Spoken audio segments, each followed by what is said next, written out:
जय हिंद। पिछले क्लास में हम आपको नवोदय के बारे में बताए थे, संख्या पद्धति। संख्या पद्धति में क्या पढ़ाए थे, थोड़ा सा उसका रिवीजन कर लेते हैं। ठीक है, तो हम पढ़े थे प्राकृत संख्या। क्या पढ़े थे? प्राकृत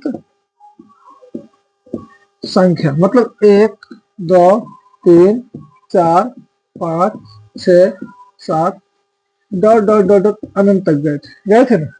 तो आप आपको ये भी बताए थे इसमें कि प्राकृत संख्या में सबसे छोटी संख्या क्या होती है? सबसे छोटी संख्या 1 होती है। ठीक है, सबसे छोटी संख्या 1 होती है। इसके बाद आपको बताए थे पूर्ण संख्या। क्या बताए थे? पूर्ण संख्या। हम ये बताए थे पूर्ण संख्या में कि जीरो और गिनती के संख्याओं के संग्रह को पूर्ण संख्या कहते हैं। तो जीरो गिनती की संख्या, ठीक है, डॉट डॉट डॉट डॉट अनंत तक।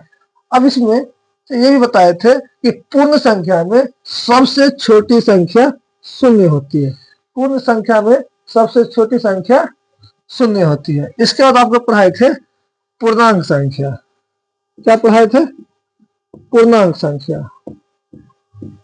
पूर्णांक संख्या इसमें ये बताए थे निगेटिव प्राकृत संख्या और पॉजिटिव प्राकृत संख्या, मतलब ऋणात्मक प्राकृत संख्या और धनात्मक प्राकृत संख्या और जीरो, तीनों के संग्रह को क्या कहते हैं? पूर्णांक संख्या कहते हैं। जैसे जीरो हो गया 1 2 3 4 अनंत तक जाएंगे। इसमें -1 -2 -3 -4, इसमें भी माइनस अनंत तक जा सकते हैं। ठीक है, और आपको हम ये बताए थे ये हमारा रहेगा राइट साइड, मतलब दाया साइड, दाया भाग, और ये हमारा रहेगा बाया, मतलब लेफ्ट। ठीक है, और आपको हम ये बताए थे अगर हम बाया से दाया की ओर बढ़ेंगे तो क्या होगा? बढ़ते क्रम में जाएंगे। बढ़ते क्रम में अगर हम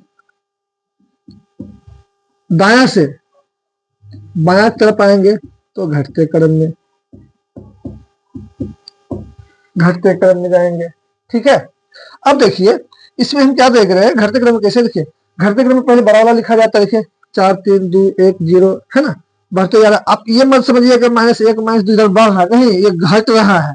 कैसे? आप मान लीजिए किसी आदमी के पास है ना 1 रुपया कर्जा है, ठीक, और किसी के पास 10 रुपया कर्जा है, तो मतलब क्या, कर्जा किसके पास ज्यादा है? वो तो बहुत देर से चुकाएगा। जिसके पास कम कर्जा रहेगा वो पहले चुका देगा, मतलब यही हो गया। तो बताइए जिसके पास, किसी के पास -1 रुपया कर्जा है, ठीक, तो पहले चुकाएगा कि -4 रुपया पहले चुकाएगा? पहले कौन चुकाएगा? पहले ये वाला चुकाएगा। इसीलिए तो ये बड़ा बड़ा है और ये छोटा है। ठीक है, क्लियर हो गया? मत ये मत कर लीजिए। अच्छा, एक आदमी एग्जाम्पल लेते, ये बताइए -2 बड़ा है कि -3 बड़ा है? ये वाला बड़ा है और ये छोटा है। ठीक है, इतना समझ गए? अच्छा, एक बार बात बताइए, -8 बड़ा है कि +8 बड़ा है? +8 बड़ा है और ये छोटा है। ठीक है, अच्छा सिंपल सा एक और लॉजिक मतलब क्वेश्चन लेते हैं। 0 बड़ा है कि -1 बड़ा है? 0 बड़ा है, इसके पास ना तो धन है ना ही ऋण है, बेचारा न्यूट्रल है, एकदम अच्छा आदमी है, न्यूट्रल एकदम बैठा हुआ है, कोई दिक्कत नहीं है। ठीक है, एकदम खाना पीना खाएगा, मस्ती से रहेगा, न कर्जा है न ऋण है, किसी को मतलब नहीं है, न उधो को लो न माधो को दो। ठीक, बढ़िया आदमी है ये जीरो। ठीक है, और ये सबसे छोटी पूर्ण संख्या भी है, सबसे छोटी पूर्ण संख्या भी है। ठीक है, तो इतना क्लास में हम पिछले क्लास में पढ़ चुके थे। आज हम लोग पढ़ेंगे परिमेय संख्या। क्या पढ़ेंगे? परिमेय संख्या पढ़ेंगे।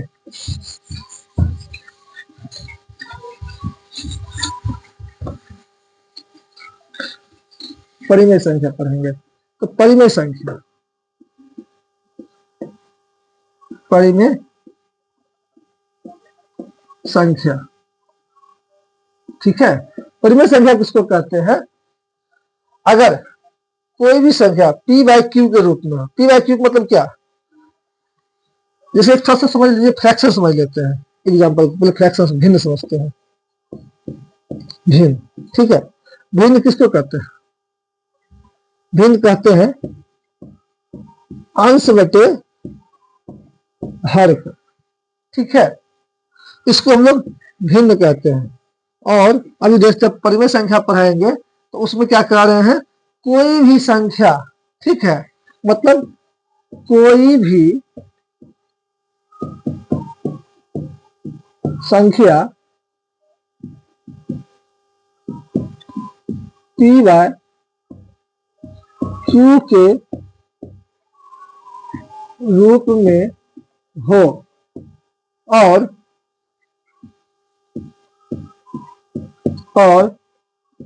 q is not equal to 0 हो, जहां p और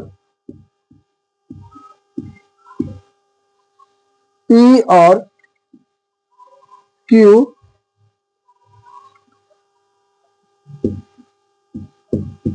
पूर्णांक संख्या हो, पूर्णांक संख्या हो, तो वह संख्या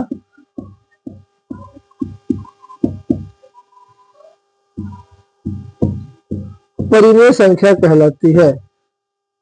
परिमेय संख्या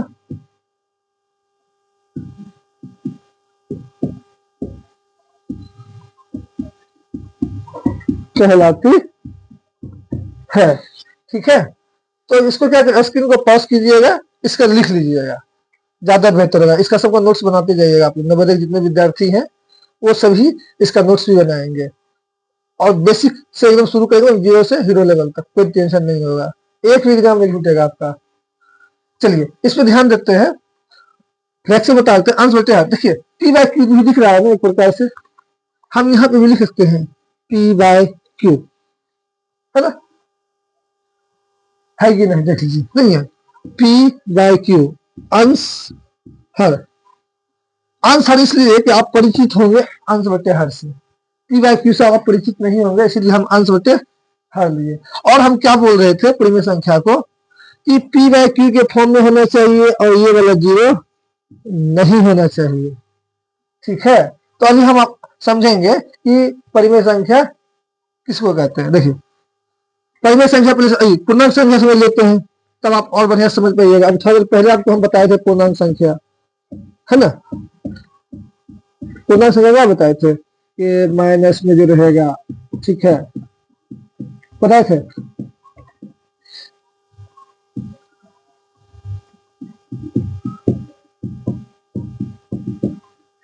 बताए थे ये क्या है, हमारा पूर्णांक संख्या है।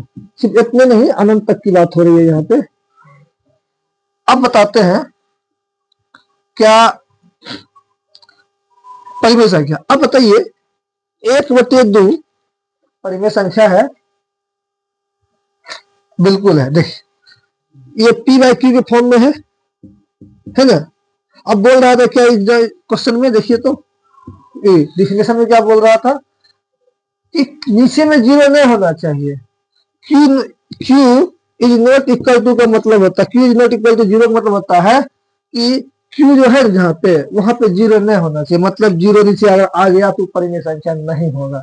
जैसे अब एक तो ये है, नीचे में 0 नहीं है, तो 1/2 मेरा क्या हो गया, ये हो गया परिमेय संख्या, परिमेय संख्या हो गया, ठीक है। और एक दो एग्जाम्पल और लेते हैं। 3/2 ये परिमेय संख्या है, ये भी परिमेय संख्या हमारा है, ठीक है। और नहीं तो ठेठ भाषा में हम लोग बोल सकते हैं कि इसको अंश बटे हर के रूप में होना चाहिए और हर 0 नहीं होना चाहिए, इसी को परिमेय संख्या कहते हैं। ये भी हम लोग कह सकते हैं, ठीक है। ज्यादा घबराने की बात नहीं है, बस सेम टू सेम, बस इसका नंबर चेंज कर दिया है, अलजेब्रिक नंबर दे दिया है इसको, ठीक है।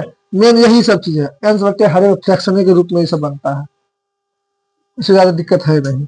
अब देखिए, और अच्छी एक बात बताइए, माइनस 1/2 परिमेय संख्या है, ये भी है, क्यों? देखिए, -1 तो पूर्णांक है ना, हम क्या बोले थे, पी और क्यू दोनों पूर्णांक होना चाहिए, तो एक भी पूर्णांक संख्या है, 2 भी पूर्णांक संख्या है कि नहीं? अब जो दोनों पूर्णांक संख्या और बोलता है नीचे में 0 नहीं होना चाहिए, जीरो नीचे में 0 नहीं है, मतलब ये हमारा परिमेय संख्या है, समझे? अब देखिए, अब बताइए, 0 हमारा परिमेय संख्या है, हाँ 0 परिमेय संख्या, कैसे? नीचे में कुछ नहीं है तो बाबू 1 रहता है, ये बात पता है सबको, नहीं पता है तो याद कर लीजिए, समझिए इसको। अच्छा, हम समझाते हैं एक क्यों रहता है, एग्जाम्पल के तौर पे आपको हम बता रहे हैं। अच्छा, एक बार बताइए, ये 4 है ना, 4 है। अब देखिए, हम क्या बोले थोड़ा देर पहले, निजाम में कुछ नहीं है तो बाबू 1 है, हम बताए कि नहीं बताए? बिल्कुल बताए। अब एक बार बताइए, ये 1 है, अब इसको भाग दे सकते हैं ना, तो 1 चौके 4 होता है, 4 होता है, तो बाबू को आया कौन चीज, खाली 4 आया, तो हम लिखे कौन चीज थे, 4/1 लिखे थे ना, तो नीचे में कुछ नहीं है तो 1 है कि नहीं?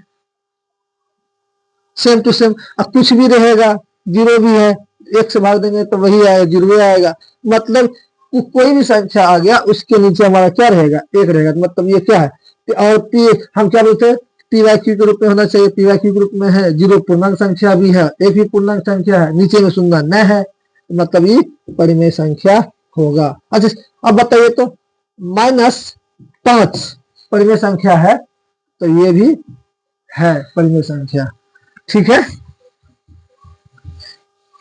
समझे? अब देखिएगा, √16 परिमेय संख्या है, बिल्कुल है, इसका होता है 4, ठीक है ना, तो ये भी हमारा क्या है, परिमेय संख्या है, समझ गए? अब मान लीजिए √25, इसका वर्गमूल कितना होता है, 5 होता है, पता है ना, ये भी क्या है, हमारा परिमेय संख्या है, कोई दिक्कत? अब हम दे रहे हैं 7 अगर 0 दे देंगे, क्या परिमेय संख्या होगा? नहीं होगा। क्यों नहीं होगा? कि बाबू ये तो पी बाई क्यू के फॉर्म में है, बिल्कुल सही है, लेकिन हम बोले थे क्या, परिमेय संख्या क्या बोलती है कि नीचे 0 नहीं लेंगे, अगर 0 लेंगे तो हम परिमेय संख्या नहीं कहलाएंगे, हमारा तुम परिमेय संख्या नहीं बोलेगा, समझा? ऐसी यही बोलती है, नीचे 0 नहीं होना चाहिए, कहता नीचे 0 आ जाएगा तो हम भाग जाएंगे, मतलब परिमेय संख्या नहीं होंगे, समझे? चलिए, तो अगर कोई भी संख्या मान लीजिए कि 2/0 है, ठीक है, तो ये हमारा परिमेय संख्या नहीं होगा, ठीक है। देखिए, इसका मान क्या हो जाता है, इसका मान अनंत हो जाता है, अपरिभाषित है, ये क्या है, अपरिभाषित भी बोल सकते हैं इसको, अपरिभाषित भी बोल सकते हैं, ठीक है। एक एक चीज आप नोट डाउन कीजिएगा, नहीं फिर दिक्कत हो जाएगा, ऐसा सोचिएगा कि आज देख लेते हैं बाद में, ऑन द टाइम नोट्स बनाइए आप, समझ गए, तो ज्यादा बेनिफिशियल रहेगा आप लोग के लिए, और दोस्तों भी शेयर भी कीजिएगा, जितने भी नवोदय के अभ्यर्थी हैं, क्या समझे?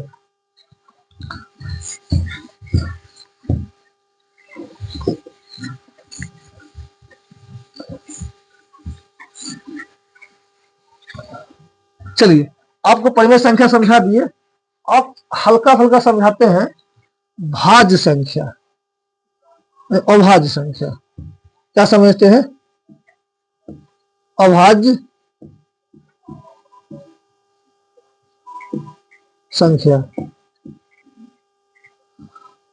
अभाज्य संख्या किसको कहते हैं? एकदम किताबी भाषा में नहीं पढ़ना है, लैंग्वेज में, जो लैंग्वेज में पढ़ना, अपनी भाषा में पढ़ना है। किसको कहेंगे? वह संख्या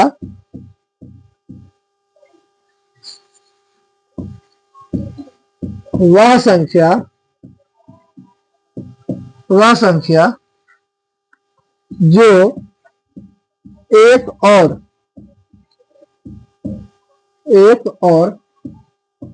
स्वयं यानी खुद से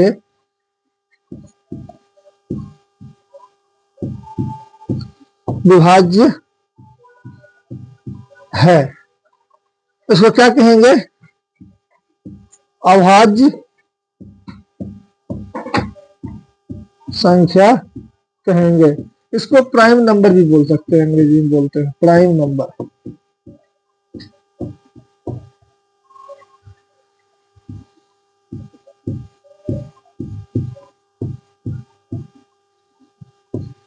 ठीक है, अब समय क्या बोलेंगे अंग्रेजी में? प्राइम नंबर भी बोलेंगे। ठीक है, अब देखिए हम क्या इसमें क्या कह रहा है, प्राइम नंबर क्या कहता है, अभाज्य संख्या कहता है वह संख्या जो एक और खुद से कटे। ठीक है, मतलब क्या, कोई नंबर है जैसे 2, ठीक है ना, 2, ठीक है, 2 क्या है, एक और खुद से कटे। और एक बात और, एक हमारा अभाज्य संख्या नहीं है, एक हमारा अभाज्य संख्या नहीं है। एकदम नोट डाउन कर लीजिएगा, एकदम बच्चा को फुसलाने के लिए दे देता है कभी कभी। ठीक है, तो फुसलाना नहीं है, चाहे आप लोग तो 5वीं के विद्यार्थी, तो आपको चौड़े देकर फुसलाएगा थोड़ी ना, यही सब देकर फुसलाएगा। ठीक है, चलिए 2, जैसे 2 क्या है, इसका है ना, ये 2 एक से भी कट रहा है और खुद से कट रहा है। ठीक है, एक है और 2 से, क्या दूसरा कोई पहाड़ से कट रहा है? देखो तो नहीं कट रहा है। क्यों नहीं कट रहा है? इसका फैक्टर भी करके, फैक्टर भी करके बता सकते हैं, जिसका फैक्टर मात्र 2 हो, ये भी कर सकते हैं। फैक्टर मतलब गुणनखंड, ये भी कर सकते हैं। इसका 2 1, देखिए क्या फैक्टर आया, मात्र 2 आया ना, मतलब फैक्टर मतलब क्या, गुणनखंड। फैक्टर का मतलब गुणनखंड। ठीक है, क्या है, गुणनखंड है। अब देखिए हम 3 में देखिए तो 3 क्या है, एक से भी कट रहा है और 3 से, कोई दूसरा से नहीं कट रहा है, नहीं कट रहा है, तो ये हमारा क्या हो जाएगा, अभाज्य संख्या हो जाएगा ना। ठीक है, अब ये क्या है, 4 अभाज्य संख्या है। देखिए ये 1 से भी कट रहा है, 2 से भी कट रहा है और 4 से भी कट रहा है, तो मतलब क्या, ये एक और खुद से कटना चाहिए था, लेकिन नहीं, ये की कह रहा है कि हम 1 से भी कटेंगे, 2 से भी कटेंगे, 4 से कटेंगे। ठीक है, तो इसके पास नहीं, ये नहीं जाना है, मतलब ये अभाज्य संख्या नहीं होगा, और ये हमारा अभाज्य संख्या होगा। अब 5 बताइए, तो 5 समय देते हैं, कमेंट कीजिएगा। ठीक है, आपके कमेंट हम पढ़ेंगे, उसे रिप्लाई भी देंगे। चलिए ये क्या है, 1 है, 1 से कटेगा और 5 से कटेगा। कटेगा मतलब विभाज्य होगा, भाग लगेगा, यो कर सकते हैं। अब देखिए तो ये हमारा क्या हो जाएगा, क्या होगा बताइए, अभाज्य संख्या होगा। अच्छा ये समझ गए, अब इसमें कुछ क्वेश्चन समझेंगे, क्या कुछ क्वेश्चन समझ लेते हैं, क्या क्वेश्चन होंगे, चलिए लिखते रहिएगा, सब नोट डाउन कीजिएगा। क्वेश्चन क्या बनेगा, क्वेश्चन रहेगा क्या, कि अभाज्य संख्या में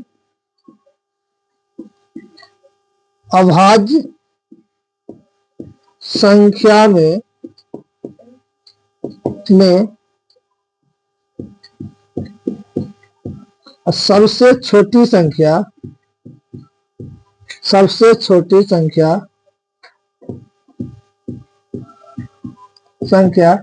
डैश डैश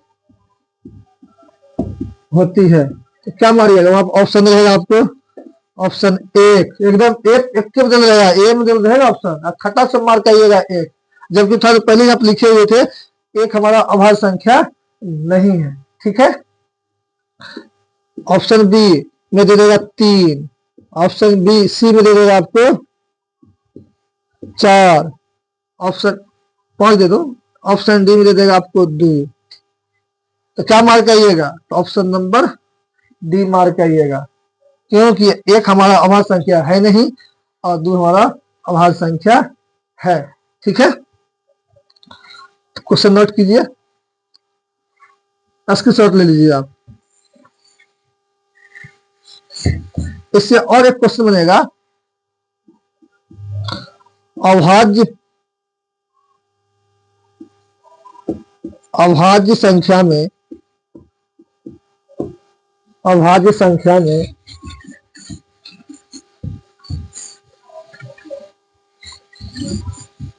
अभाज्य संख्या में